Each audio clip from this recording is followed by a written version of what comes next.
I thought I was being signaled for much earlier in the dinner, but then I guess it was just a moment of quiet. Your Royal Highnesses, Sir Oliver and Lady Wright, and Ambassador and Mrs. Price, and ladies and gentlemen, Nancy and I are deeply honored to welcome the Prince and Princess of Wales to the White House.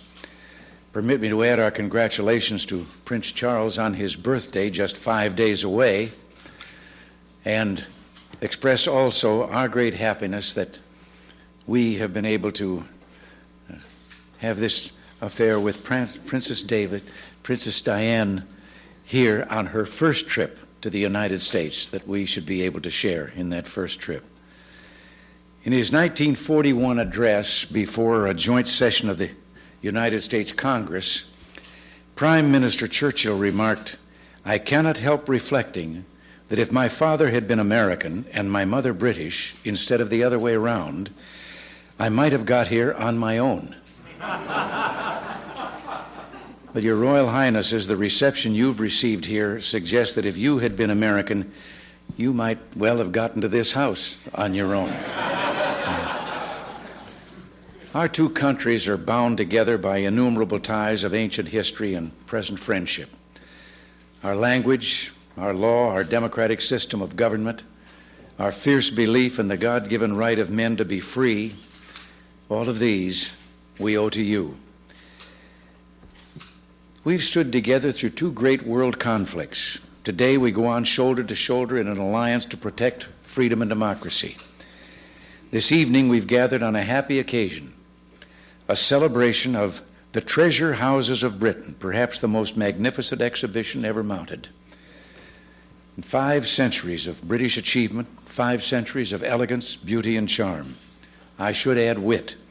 When Nancy and I toured the exhibition, we were struck by a settee from Balmoral Castle, constructed almost entirely of deer antlers. I've been wondering ever since whether something like that could be done with cattle horns out on the ranch. But one misadventure in the corral one day has taught me that it might be more painful than pleasant. So the treasure houses of Britain truly is a great gift from the house's owners, the British people, and you, the exhibition's patrons. I speak for all Americans when I say a heartfelt thank you. Your Royal Highnesses, in the eyes of my countrymen, you and your family hold a place of high honor. Your devotion to duty commands our esteem. Americans join our British cousins in looking upon you with affection and respect. And in that same 1941 address, Winston Churchill said, "It is not given to us to peer into the future. Still, I avow my hope and faith, sure and inviolate, that in the days to come, the British and American people will, for their own safety and for the good of all, walk together in majesty, in justice, and in peace." And today, that noble hope is a glorious reality. Would you please join me in a toast to Her Majesty, the Queen?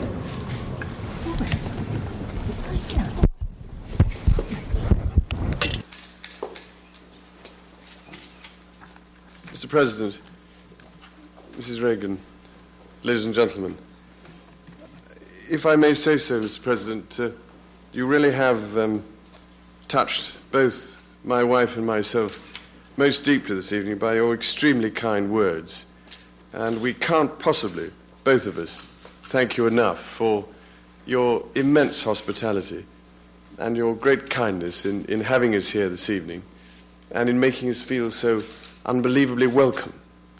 I would think one of the most marvelous things about coming to the United States is that you have this extraordinary gift for making people feel welcome.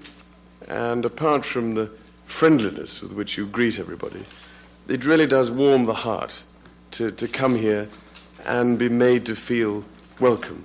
I can't tell you what it means to us both. It really does.